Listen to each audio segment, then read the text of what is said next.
Hi everybody, my name is Jeremy Siskin. I'm the author of Playing Solo Jazz Piano and your Jazz Piano Fundamentals series. And today I'm going to be doing a longer YouTube video for you. This is actually a presentation that I'm going to be giving at a conference, and this is my chance to practice it for all of you. So the style might be a little bit different than what you usually see on my channel, but I hope it will be useful. The title of the presentation is Jazz Voicings in Under an Hour. Haven't timed it yet. It is my goal to give you a really solid overview of how to make all different kinds of jazz voicings, all of the most important historical types, in under an hour. So let's dive in immediately. We have no time to waste. Here we go. Okay, so first of all, let's just get straight on this word voicings. It's used differently in a few different contexts. So voicing refers to how we arrange notes on the piano. If we have a chord, which notes do we put the lowest? Which notes do we put the highest? What do we put in the middle? And jazz voicings are so important because jazz chords generally have a lot of notes. And so there's a lot of potential different ways to voice a chord, right? I mean, so if we have a C triad, it could be like this, it could be like that, it could be like that, it could be like this, or even like this. Just using the three notes of the C triad, we could come up with a lot of different kinds of voicings, okay? And in jazz, not only do we care about voicings because there's a lot of notes, but voicings often tell us a lot about style, about where we place the music historically, as well as they tell you how sophisticated a player is. Different pianists with different levels of sophistication will use more or less complex voicings. So there's very few general rules about voicings, but I want to introduce a few that I think are going to be helpful throughout this process. So the first one is that we generally don't like doublings, okay? And by doublings, I mean, like in this voicing, there's two E's, right? A lower E and a higher E. Excuse me, and then the blue arrows are indicating two B's. So doublings are doubly problematic. One reason they're problematic is because we could be using that space or those fingers to play more colorful tones. But also, in general, doublings shut down the resonance of a sound. Now, we will talk about some voicings, especially shearing or closed position voicings that do use doublings on purpose, but in general, doublings are avoided. Second rule is that we generally don't like stacks of thirds, right? So you could see in this chord, it's in what we would call root position. Every note is just placed in the interval of a third. And this is generally thought of as less pleasing, less sophisticated sounding. By the way, if you want to kind of fix that really fast, we could put the G here on top. And now we have a much nicer spread out voicing. There's still some thirds between these two and between these two, but it's not just one large stack of thirds, and that makes a big difference to our jazz voicings. In general, in jazz, we are pretty comfortable with a lot of levels of dissonance, but the interval of a minor ninth, that is an octave plus a half step, is usually a bridge too far for most jazz musicians. So usually we exert some effort to avoid this interval. There's definitely notable exceptions. Every rule, especially with jazz, is meant to be broken. One big exception to the rule is within a dominant seventh flat 9 chord. If I'm playing a C7 and adding a flat 9, what ends up happening, in my opinion, is that the consonants of these two and these two against the flat 9 kind of soften that dissonance so that it doesn't bother us quite as much. But within any chords, that interval, the interval of a minor ninth, is a bit too dissonant for us. Now, the last rule that I want to share involves a little bit of explanation. Okay? If you've studied jazz, you might have heard of the essential tones. And by essential tones, I mean the third and the seventh of a chord. Now, those essential tones can change. If we have a 6 chord, the 6th replaces the 7th as the essential tone. If we have a sus chord, the 4th replaces the 3rd as an essential tone. But let's say, 9 times out of 10, when we talk about essential tones, we're talking about the 3rd and 7th. And every chord needs a third and a seventh if it's, kind of a normal jazz chord.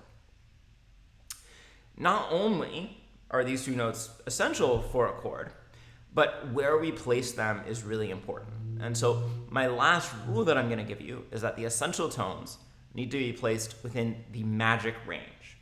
And I'm calling this register from the C below middle C to the G above middle C, I'm calling that the magic range. And that's going to come up a lot in this video.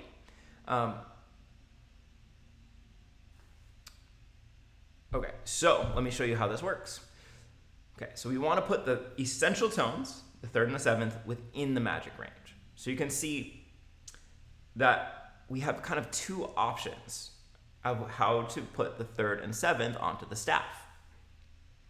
In the first option, which we're going to call type A, and that's terminology that's going to keep coming back, so remember that, the third is below the seventh. But you can see that those two notes are still, easily within that magic range. In fact, I put this little box here for you so you can see where the magic range starts and ends. So type A means that the third is below the seventh. Type B means that the seventh is below the third. Those two notes still within the box, still within the magic range. Okay. If we start to put these notes below the magic range, and this one only goes slightly below, listen to how it sounds. I'm going to put the root in the left hand, and then I'm going to play the third and the seventh here. It should sound kind of nice, like that. That sounds pretty decent. If we start going below the magic range, you can hear it sounds pretty dissonant and muddy, in my opinion. Right? Here's those same two notes an octave up. Much nicer. If we go too high, it's really not the end of the world, but it's not really going to support a chord very well. It's a little bit awkward this high. And as we get higher and higher, it gets more and more kind of awkward. So you're not going to get fired from your gig for playing too high, but your voicings are not going to end up being as sophisticated. Okay? So your takeaways here, the essential tones are the third and seventh. They always go in the magic range. Type A means third is below seventh. Type B means the seventh is below third. Here's one more example. If we have an E flat 7, our third and our seventh are going to be squarely within the magic range in a type A position, right, with the G below the D flat. And then in type B position, this time it happens to be lower than the type A position, but that's fine. Type B could be lower or higher, just as long as the seventh is below the third. Those both sound pretty nice. If we move below that magic range, it really sounds like garbage to me. If we put that type B an octave up, it's right on the edge. So that's just barely acceptable, but it's on the edge of being too high. Okay? So there's a lot of places that you could place the third and the seventh. Good news is, you guys have pretty much already learned now your first basic voicing type, which is called shell voicings. And the definition of shell voicings is a voicing that only includes essential tones. Later on, we're going to learn color tones, and so shell voicings exclude those color tones. Sorry, I completely threw my pen. I got so excited talking about shell voicings. It really is a thrill. So in shell voicings, we can have type A, where again the third is below the seventh. So in D minor seventh, I'm playing the bass in the left hand, just in case you're wondering exactly what I'm playing. I'm just putting a D because that's the root. And then I'm playing the third and the seventh. A7, type A, the third will be below the seventh. And you can see that that's barely in the magic range, but it does make it in. It's possible to have it up here and it's still in the magic range. Type B, seventh is below third. Here's a B minor 7. And the reason that shell voicings are so great is that we can really hear everything that we want to know about the chord from just the root and those two notes. We can hear it's a B minor 7. We know it's got a minor third. We know it's got a minor 7th. Here's a G major 7. Again, I'm playing the root in the left hand, and just the shell in the right. It's a type B because the 7th is below the 3rd. Now, one huge reason that we love this type A-B terminology is because when we're moving in the circle of fifths, which is very common in any kind of Western music and definitely in jazz harmony, we're going to alternate between A, B, A, B, A, B. And it's going to give us this really kind of smooth pathway through the chords, what we call in jazz good voice leading. In fact, that's not just a jazz term, that's in a lot of kind of Western music. So look at this progression. We're moving in the circle of fifths, right? E to A, D, G, C. And I'm starting on a type A. And if I alternate, notice how beautifully closely each note moves to the next note. With each new chord, each note is either staying the same or just moving by step. And you guys might notice that the notes always move down by step. And when we're moving through the circle of fifths, the harmony does move downwards by step. So here's how this sounds. I'm gonna, again, play the root in my left hand so you can hear the context for the chord. And I'll play the shell in the right hand.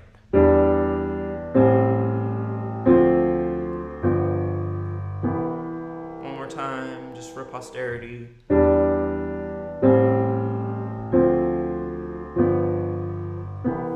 Lovely. And by the way, you certainly don't have to start on a type A. In this next example, we're doing the same thing in the key of E flat.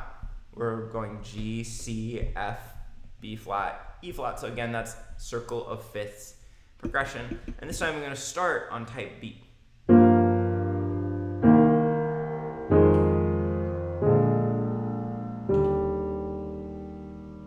By the way, just FYI, some people might wonder, why did I use a bass clef staff and a treble clef staff here and then just bass clef here? It's not because you need to play these differently. I just didn't want to write too many ledger lines. So it's easier to read with the treble clef staffs, okay? So it's not that you have to play those notes with your right hand. I'm just trying to make it easy for you to read. Okay. Now, we use these shells. One application of these shells is when we're playing solo piano. And if our right hand is playing the melody, our left hand can play what are called bass shells. Some people just call these shell voicings, but I think it's useful to provide just a little bit of distinction between just the essential tones and the essential tones plus a bass note. So let's look at how these work. There's kind of two types of bass shells that you could play. The first one is the bass note, which is going to be most of the time the root note, plus one of the two essential tones. So this is just going to be a 2-note voicing, pretty thin.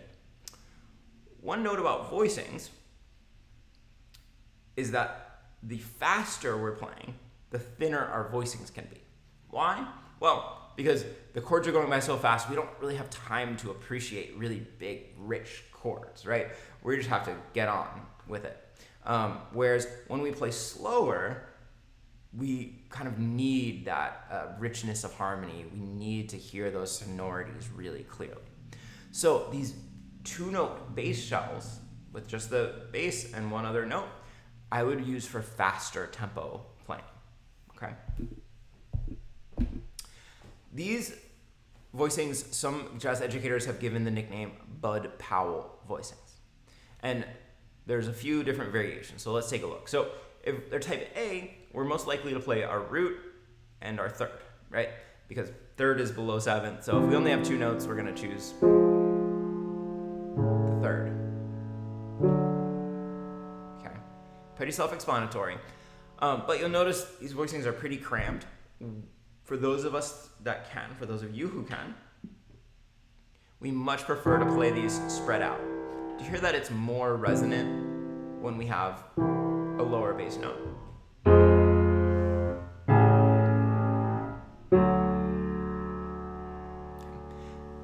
If you cannot reach this 10th simultaneously, practice reaching it non-simultaneously. For example, I cannot reach cleanly. I can just barely reach from E flat to G if I take my time and stretch. But I will often use that, and I will do this.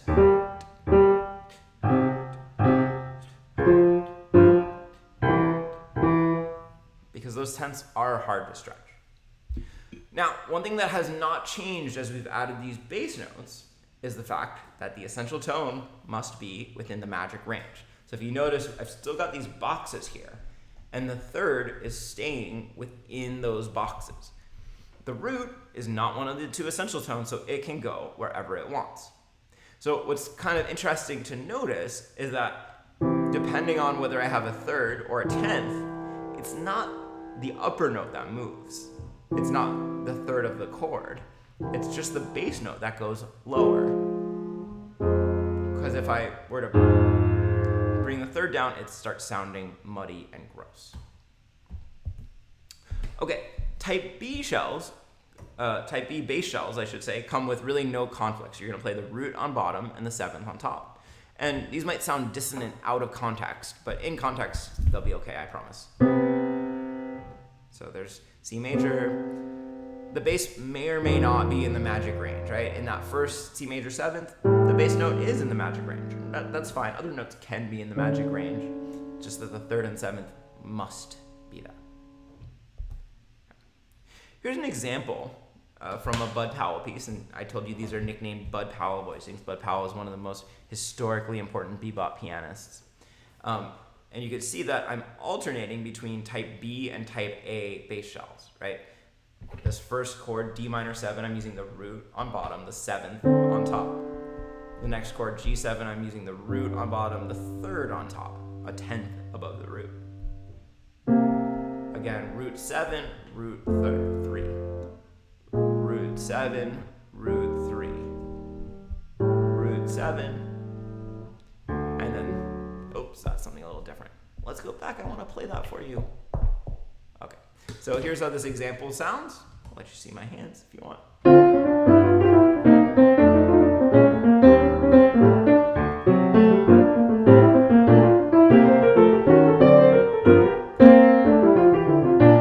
Let me play just this example for you. I'll do it on slow motion.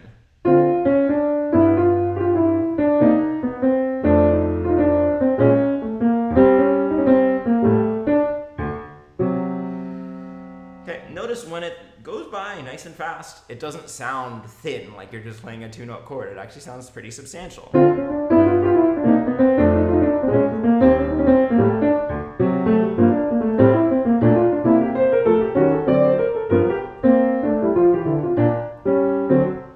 And you might ask, how can just a two-note chord sound substantial?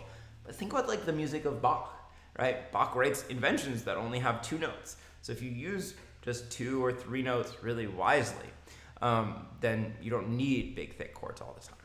Okay. But if you want to start making a thicker chord, we can have 3-note bass shells.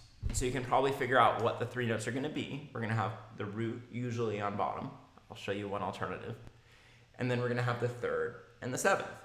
And once again, as you'll see here, we can have type A with the 3rd below the 7th, or we can have type B with the 7th below the 3rd. In this case, type A is the one that doesn't have any problem. So this fits really nicely within the hand. Here's your C major, C, E, B.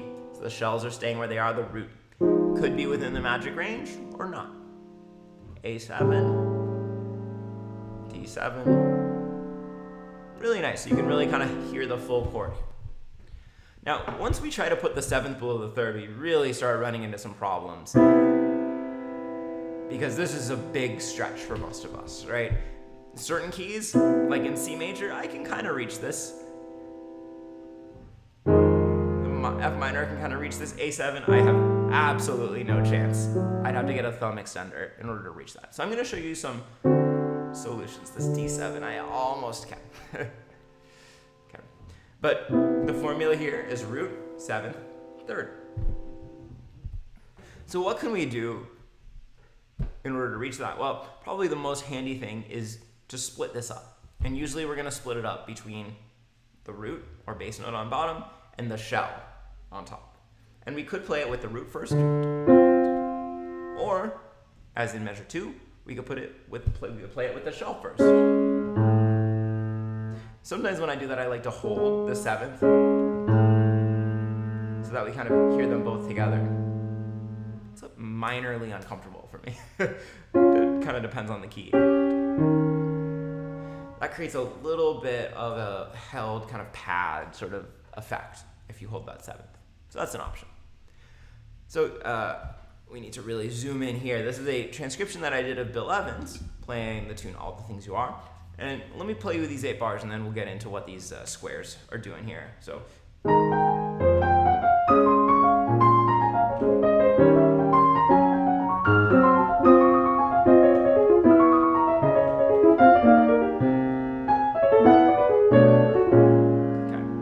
So Bill Evans is really exactly using these 3-note bass shells. So in this first green box, this is an F minor 7, and he's playing E flat and A flat. I'm sorry, the flats are held over from the previous bar. And then he plays an F on bottom. So he's playing the shell first, the 7th, below the 3rd, and then the root following. So this is a type B bass shell.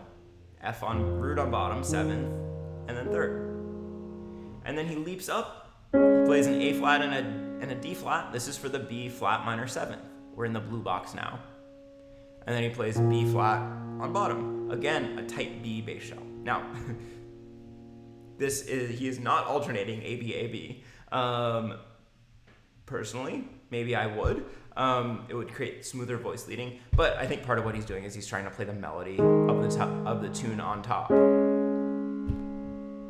He's Bill Evans, he gets to do whatever he wants. In the red box, we have a little bit of a holdover of the B flat minor 7. We've got the 7th and the 3rd. No root. This is just a shell voicing, not a bass shell. Then in the yellow box, we've got root, 3, 7th of E flat 7. That's a type A bass shell. Purple box, we've got 3 and 3 below 7th. That's a type A shell, not a bass shell. The A flat 7, here he plays the root first, and then the shell. It's type B, root, 7th, 3rd. Okay, we could keep going, but almost everything that Evans does here is either a shell or a bass shell. So pretty remarkable. You can really accomplish a lot.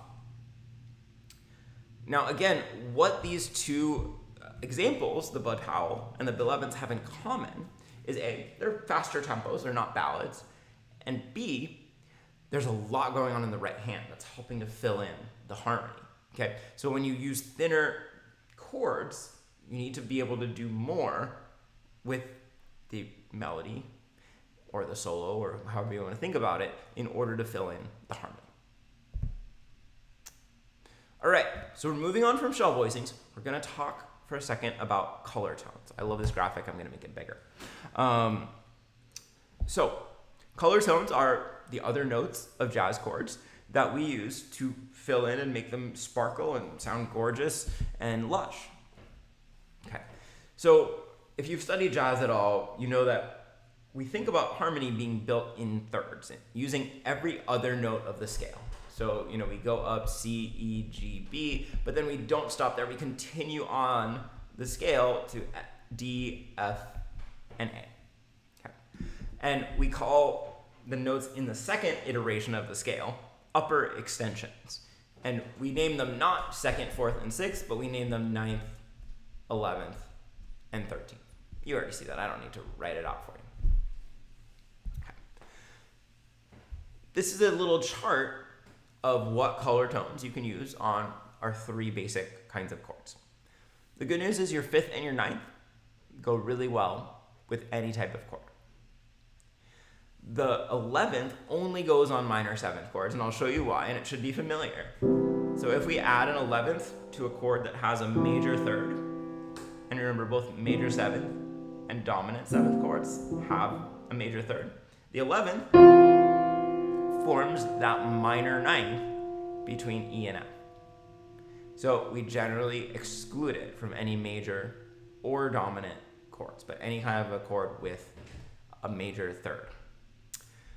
The 13th works well on major 7th and dominant 7th chords, but we usually exclude it from minor 7th chords. And on dominant 7th chords, and this could be the subject of a whole other lecture, so I do have quite a bit of information out on other videos in my books on this if you're interested, but we can also use 4 different alter tones, which we could call the flat 9, the flat 5, the sharp 5, the sharp 9. All right, carrying on. So what do we actually do with these? Well, we're gonna form type A-B voicings that have a shell in the left hand and the color tones in the right hand, okay? And we use these type A-B voicings primarily when we're playing with a band.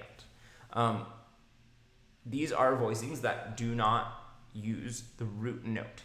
So we would not be able to hear the bass note when we're playing these voicings. And if we're playing two-handed voicings, we don't have a hand to play the melody. So these are voicings to be used when somebody else is playing the bass and somebody else is playing the melody. Here's a standard type A-B voicing, and you might hear and see some different versions of this, but this is where I like to start my students, which is this formula of 3rd and 7th in the left hand, 5th and 9th in the right hand. And remember that I said that 5th and 9th are the 2 notes that work just fine on major, minor, and dominant 7th chord. So that's why I start with those 2 color tones instead of making you memorize what belongs where. Okay. So everything that we learned about shells is still staying true in the left hand. In the left hand, we have our 2 essential tones. They are within the magic range. Notice the box. The color tones do not need to be in the magic range. In this case, they happen to, they do fall in the magic range, but it is not necessary for them to be in the magic range. So when I play these type A-B voicings, I'm going to hit the bass note, put the pedal down, and then play the voicing. I've definitely had the experience of students saying, my voicings don't sound right, my voicings sound wrong, and they're playing the right notes, but they're not listening for the bass, and you can't really hear the context of the chord without the root note. Now let's just do a short side-by-side comparison. If I use my stack of thirds, which I've told you we generally don't do in jazz, these are all the notes of that first of this voicing that I have up on the screen, right? The root, the 3rd, the 5th, the 7th, the 9th. Okay, so if I play this, it sounds like that. Now compare it to that voicing. It's so much nicer voiced out in a type A-B style. And that's why you're listening to this lecture. It's because you want to make it sound nicer. So pay attention here. Type B, we're going to keep the essential tones in the left hand and in the magic range. 7th is below 3rd. And in the right hand, we're going to put the 5th below the 9th. So again, type A and B have the same 4 notes, just in different orders. And again, we're going to see that we like to alternate between type A and B. Here's another example using a minor 7th chord. Type A, 3, 7, 9, 5. You can just memorize that formula. Here you see that the color tone, one of the 2 color tones is outside the magic range. Again, let's show you if I stack the notes in thirds, it sounds like that. Versus if I play the voicing, 100 times nicer in my opinion. Okay. And then if I use type B, 7, 3, 5, 9 is going to be your formula for type B. Okay, so let's see how this works within a circle of fifths progression. Again, we've got E, A, D, G, C. And here we're going to start with type A and we're going to alternate. A, B, A, B, A. So here we go.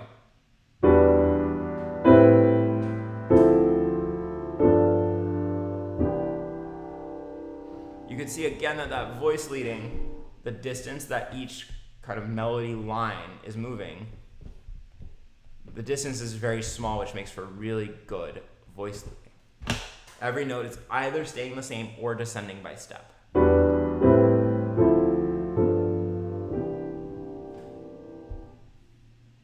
If I start with type B, whoa, did I do that? Nope, we didn't start with type B. Just kidding. Okay, but it would certainly also work just fine if I started with type B. Okay. So how do we practice these sorts of voicings when without the bass, we don't hear context. We don't always want to be going down, hitting a bass note, coming up, hitting the chord, going down, hitting the bass note. That's not really going to prepare us to play well. At this point, the industry standard is the iReal Pro app. This is not an ad for iReal Pro. I have no stake, other than that they are probably the most useful thing for students. I highly recommend it, and what you can do is you can set it to have a bass player play a jazz bass line behind you. You can choose from a bunch of different styles with whatever chord progression you want. And so this way you can hear what the bass might be doing when you play the voicings. I recommend it, but there's other solutions. There's a lot of play-alongs on YouTube. You could record a bass line for yourself if you really like to do that. You could find a live bass player, of course. And historically, Jamie Aebersold recordings are the kind of original version of play-along. Some people still swear by them. It is kind of more fun to play with the live musicians they've recorded rather than these robotic play-alongs. But the versatility of the iReal Pro app does make it most people's preferred technique. Okay, so I showed you these kind of two formulas, 3, 7, 9, 5. 7, 3, 5, 9, that work with any kind of chord. But if you feel inspired, you certainly can add more of the color tones generally into the right hand, because the left hand is like concerned with those essential tones. So for instance, for a major 7th chord, we could add the 13th. Right, so here it is without the 13th. Or in type B, right, the voicings are getting richer and richer as we add more of these color tones. On a minor 7th chord, we said you could add the 11th, which makes this really warm, beautiful sound. So here's type A, type B, and these aren't the only possibilities. I just want to show you that you can start adding in some of those more fun color tones once you have this basic voicing. Or on dominant 7th chords, remember we can add in all these different sorts of alter tones, and so we can form, some 6, 7, maybe even 8 note voicings using these different alter tones. So on the left hand side, this voicing has every one of those 4 different alter tones. So that makes it very rich. And then on the right hand side, this has the natural 5th and the natural 13th, but a flat 9 and a flat 5. Very nice, right? Very colorful. So the fun part about these type A-B voicings is that there's not just one way to do it, right? You can add different sorts of color tones once you have the basics down. All right, how's everybody doing energy-wise? We okay? We've got a few more voicing types to get to. We've got one-handed type A-B voicing. So remember, I said these two-handed type A voicings are for when you're playing in a band, somebody's playing the bass, and somebody else is the melody or the soloist at the time. But of course, as the pianist, maybe you're playing in a trio, and you have to play the melody. Or maybe it's your turn to solo. You're going to need to do something. So what do? The easiest thing to do is to lop off the top note, to have your 2 essential tones, which we always need, the shell of the chord, and then just 1 color tone above. So for instance, 3, 7, and then 9. Or 7, 3, and 5, or 7, 3, and 13. In this case, I've put the color tone above the 2 essential tones. But it's also possible to have a condensed version where you put the color tone in between the 2 essential tones. By the way, just a side note, notice that I chose to use the 13th here instead of the 5th. The reason is, if I chose the 5th, it would create a stack of thirds, which is not as desirable as these more interesting intervals. We could make a 4-note left-hand voicing, or one-handed voicing, I should say, by combining the spread and condensed version, putting 1 color tone above the essential tones and 1 color tone in between. Right? So over here in the type A, we've got our 3rd and our 7th, and then we put the 13th in between those 2, and the 9th on top. For type B, we put the 9th in between the 2 color tones, and either the 5th or the 13th.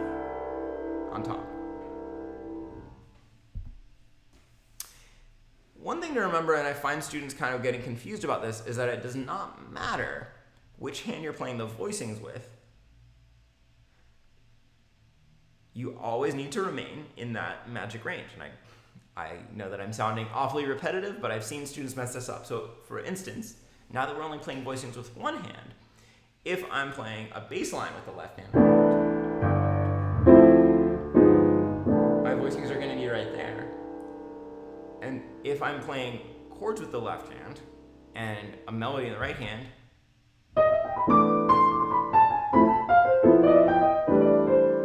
my voicings are going to remain right in that exact same place because we need to get those essential tones in the magic range. So it doesn't matter which hand you're playing with, the voicings stay put. Okay, so here's how that circle of fifths progression might look.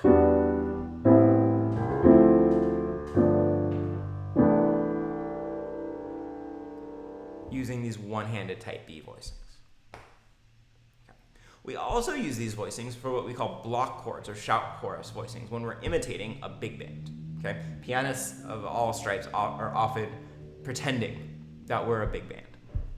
So, if this will go forward, I will show you the next thing. There's a few different ways to do this, but essentially, we're going to keep our 4-note voicing in the left hand and use some version of an octave in the right.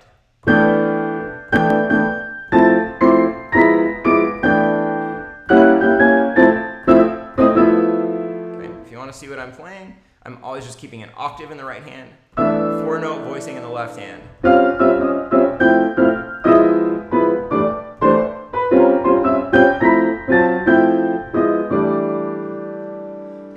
Now, we can make some variety by adding notes in between the octave. For instance, in the middle section here, we've just got one note in between the 2 notes that form the octave.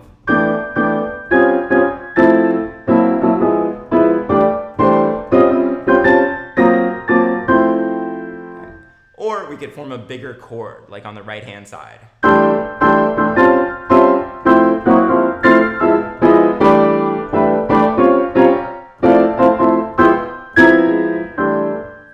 Choosing notes, I'm just trying to choose chord tones that easily fit under my hand within the octave. It's not any kind of precise formula. It's going to change kind of where you are with regard to the chord. So there's a common misconception, I think, among students that when you're playing high, you move both hands higher. Not the case. The 3rd and 7th stay in that magic range. All right, we're on to our 3rd type of voicing, thickened line voicings.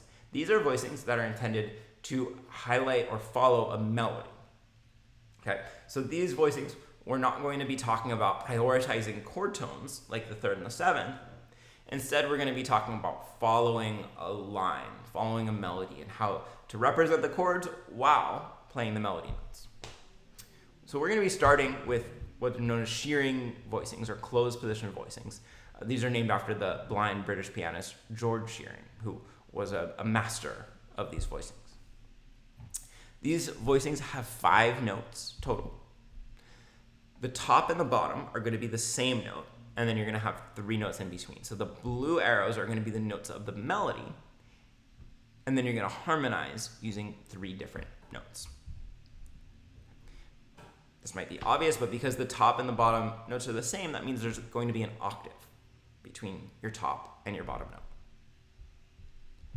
A key to playing this is that you're going to keep 1 note in the left hand and 4 notes in the right hand. And we do this for articulation reasons. There's a bit of magic to these closed position voicings, which is that we make the left hand legato and we put any kind of inflection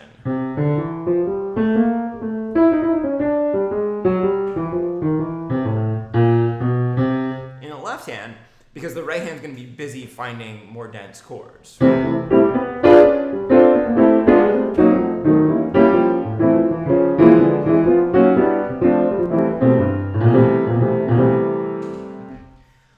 A lot of people, including myself, think that this voicing type sounds like the saxophone section in your classic big band, your kind of Count Basie, Duke Ellington, or even Glenn Miller big band. There's usually 5 saxophones, 2 altos, 2 tenors, and a bari. So it's maybe no coincidence that this voicing has these 5 notes. Okay, so let's get into the nitty-gritty of how we figure out these voicings. And we're going to go through this fast. I do have a YouTube video all about this voicing type, as well as in this book, Jazz Piano Fundamentals, book 2. I really get into descriptions of these voicings. So the first thing that we have to do is separate the melody into chord tones and non-chord tones.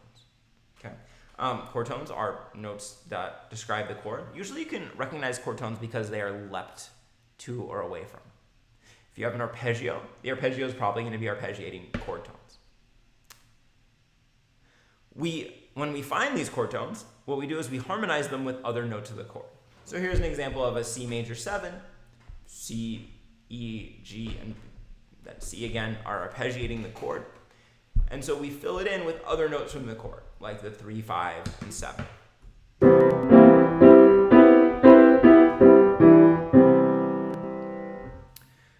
There's some other options. There's not just one right answer here. For example, I could use the 9th instead of the root, which makes it a little bit jazzier. But this is your basic formula. Now, there's a few different things that you can do for non-chord tones, but since we have pretty limited time, I'm going to suggest that we make them diminished chords. Okay? And you don't have to think too hard about what diminished chord to use because each note is only associated with one diminished chord. You can't play any diminished chord other than D diminished when you have a D. You might be thinking, well, I could play a B diminished or an F diminished or an A flat diminished, but those all have the same 4 notes. So whatever that melody note is, choose the diminished chord based on that note. So I'm using a B or D diminished, however you want to think about it. I'm using an F or a B diminished, same chord. So you can hear it's chord tone, non-chord tone. Chord tone, non-chord tone, chord tone. So if I'm going to play Mary Had a Little Lamb with these voicings, it might sound like this.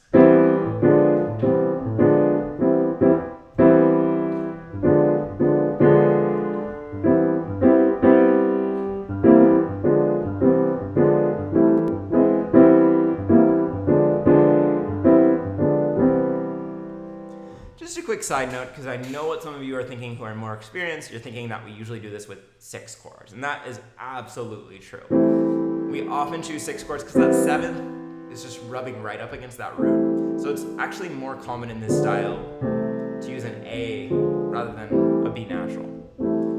But just for ease of teaching, since people might not be as familiar with 6 chords, I'm demonstrating with major 7th chords. So I hope you'll forgive me. Now you might be wondering about what happened to the magic range, and actually, without knowing it, we were staying within the magic range here because I'm playing right over the magic range. So E and B, the 3rd and the 7th, are still present. If I want to use these voicings,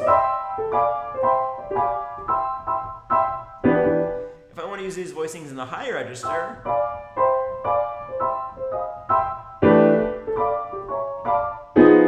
I'll often come down and try to play something, maybe a type AB voicing, in the magic range register, so that we can still hear the chords clearly. Now, once we have closed position voicings, it's not such a stretch to get to drop 2 voicings. And drop 2 are slightly different. They have 4 notes, and now the lowest note, instead of being an octave away from the top note, is going to be usually about a 10th below.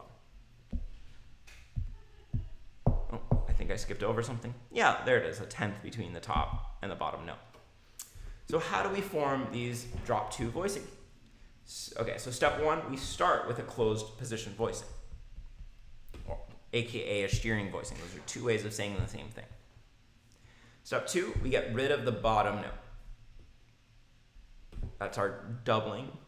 And by the way, you might have noticed that shearing voicings are one place where we do accept doublings.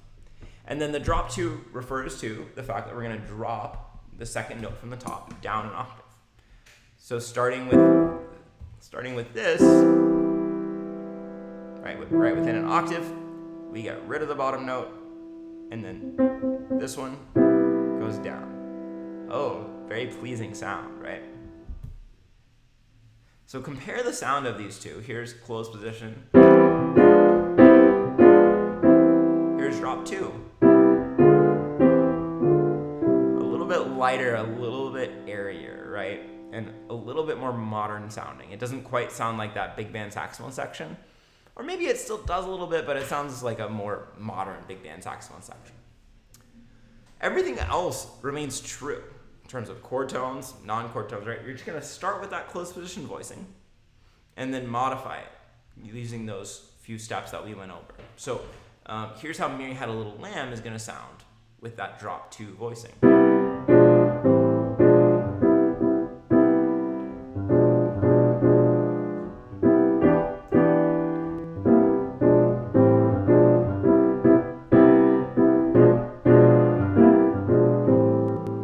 It's a little weird with the bass because this sounds like A minor. And that's one of the reasons that we sometimes use drop 3 voicings. Okay. You could probably guess how to find a drop 3 voicing. It's very much like a drop 2 voicing, right? In a drop 2 voicing, we get rid of the lowest note. We take the second note from the top. In a drop 2 voicing, in a drop 3 voicing, we get rid of the lowest note, and then we take the third note from the top, and we drop it down. It's not as harmonious, and it's not as commonly used as drop 2, but good pianists often are mixing between drop 2 and drop 3 voicings.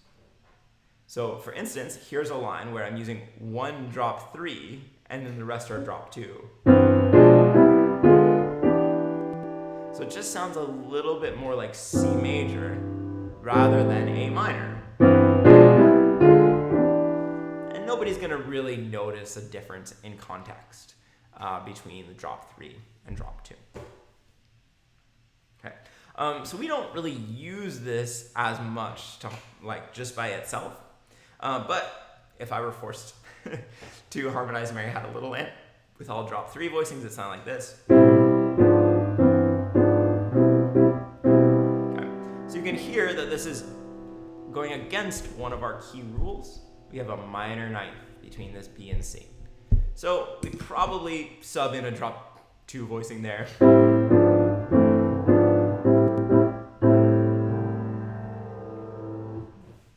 All right.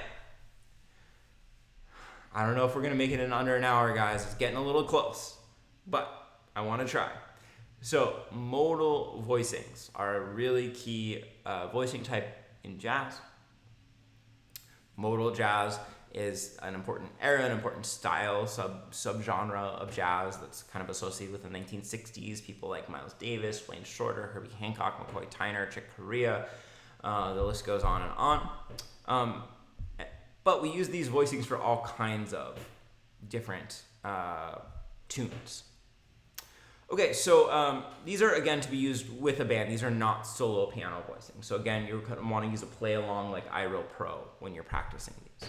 Okay, so we're going to use the D Dorian mode. And this is not a lecture about modes, but just suffice it to say that D Dorian uses the notes of the C major scale, but moving from D to D. And we often start with D Dorian when teaching modal jazz because it's all white keys and it's involved in several important modal tunes, most notably So What, but also Impressions by John Coltrane. Okay. Now, what's different between modal jazz and other kinds of jazz, especially in terms of voicings, is that in modal jazz, we're going to treat all notes as equal. So, whereas I called 2 different notes essential tones when we were talking about type AB voicings, here, and we distinguish between chord tones and non-chord tones when we were talking about thickened line voicings, here we really want to give all notes a chance. It's really a beautiful, beautiful expression. And what we're going to be doing is we're going to be stacking intervals within the mode. But the thing that confuses people is that within the mode, we have on top all thirds within the mode, and then on the bottom all fourths within the mode. But these are not all created exactly equal, right? The blue boxes are minor thirds, whereas the red boxes here are major thirds. Okay? And crucially, here the blue boxes are perfect fourths, but in every mode of the major scale, we're going to have one point at which we have a tritone. Okay, that does not mean we adjust that interval to make it a perfect fourth. It means that we include a tritone in our mode. Okay, so we're going to start with so what voicings. This graphic kind of cracks me up. Saying, well, so what? And so what voicings, we're going to stack a fourth, fourth, fourth, and third within the mode. So it's 3/4 with a third on top. So we're going to have a total of 5 notes. Okay, 4 intervals, 5 notes, because there's one on bottom and one on top.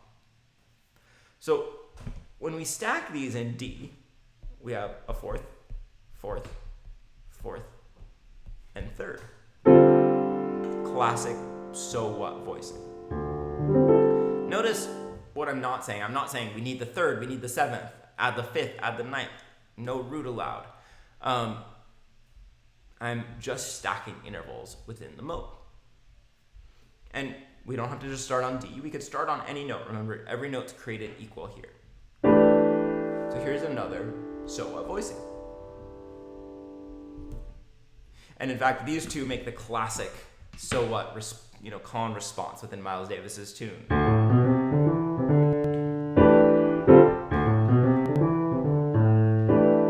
Okay. Now, as we get to the third voicing, this one has 2 interesting things about it. It's got your tritone instead of your perfect fourth, and we've got a minor ninth between the top and the bottom note. Now, this doesn't mean that we never use this voicing, but usually this one's going to be seen as more dissonant and less stable. And so we're going to maybe move to it, but then resolve away from it.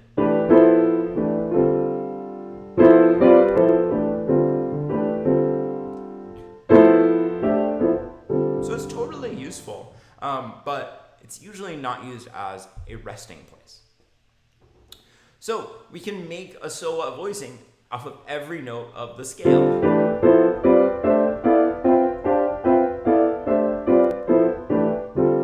And as we're forming an accompaniment, what we want to do is kind of think more melodically rather than in terms of being stationary. So I'm going to think, right, and then,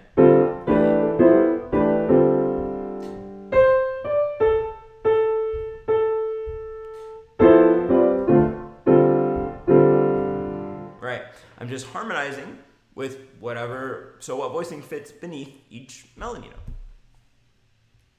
In fact, I could harmonize Mary Had a Little Lamb. It's going to be a very weird Dorian, Mary Had a Little Lamb, but that's how it would sound in so what voicing. Quartal voicings are also really important within the modal voicing landscape. And they're primarily associated with this guy, McCoy Tyner, who was famously the pianist for John Coltrane's quartet, and he made many incredible albums of his own as well. And in quartal voicings, instead of stacking 4/4/4/3, we stack as many 4s as we want. Often in the left hand, we're just using 3 notes organized in fourths. This is the most common thing that jazz musicians do in their left hand when playing in a modal style. But if we're like harmonizing a melody or making something bigger, we might have 4 notes harmonized in fourths. For more effect, 5.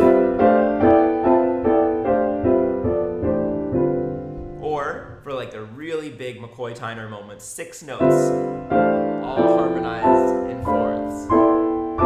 It's a very pointy sound, really kind of in your face. And by the way, you might be wondering, oh, this is easy in D Dorian, but I bet he can't do it in like E flat Dorian. And yeah, you got to practice all your different keys so that you're ready to play fourths when they come up. So if we decided to get a little silly and harmonize Mary Had a Little Lamb with fourths, here I just organized 5 notes in fourths.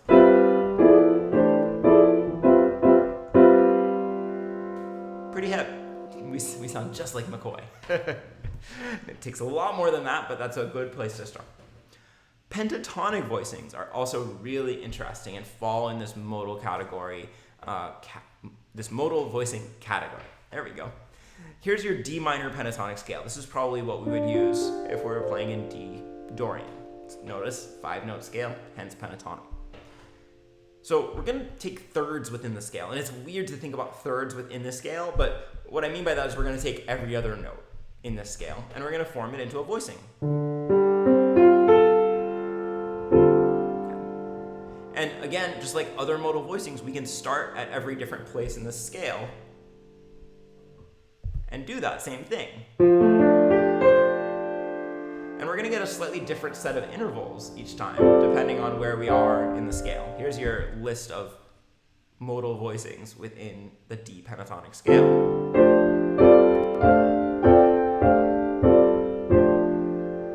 Right. Notice, first of all, this one's a so what voicing. And we have, I just need to find it, there is one that is quartal. This one's quartal. It's got all fourths. So within that pentatonic scale, we find our two other kinds of modal voicings. So if I wanted to use these on Mary Had a Little Lamb, we don't have an E in that scale, so I dipped in to so what voicings on those E's. But it would sound like this. Very consonant.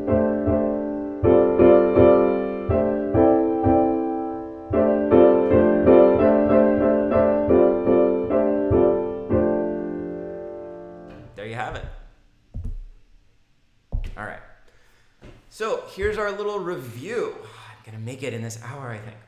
So shell voicings. These are voicings with just your essential tones and no color tones.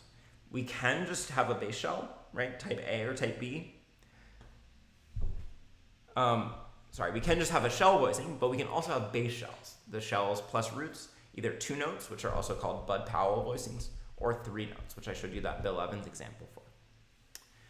For our type AB voicings, we can have 2-handed type AB voicings where we add the 5th and the 9th, one-handed, where we might add some notes as well, and we can use them for shout chorus or block chords. I forgot to include that. For thickened line voicings, we have the closed position or George Shearing voicings, the drop 2, which are generally a 10th between the top and the bottom note, or the drop 3, which we might mix in with those drop 2s. And then lastly, we have modal voicings, where each note is created equal. And the 3 types of voicings that I showed you are so what, 4th, 4th, 4th, 3rd, quartal, as many fourths as you please, and then pentatonic voicings, which use that 5-note pentatonic scale. All right, you guys, well, thank you for watching, for those of you who did watch all the way here. If you enjoyed this and you want to learn about these voicings and how to practice them in detail, I think you'll really enjoy my 2 jazz piano fundamentals books. If this was all review for you, or mostly review, you might kind of enjoy this book, Playing Solo Jazz Piano, which really shows you how to arrange for the piano in a lot of different ways. Thank you for watching. Your likes, subscribes, buy me a coffees are super appreciated, and I hope to see you soon. Bye-bye, everyone.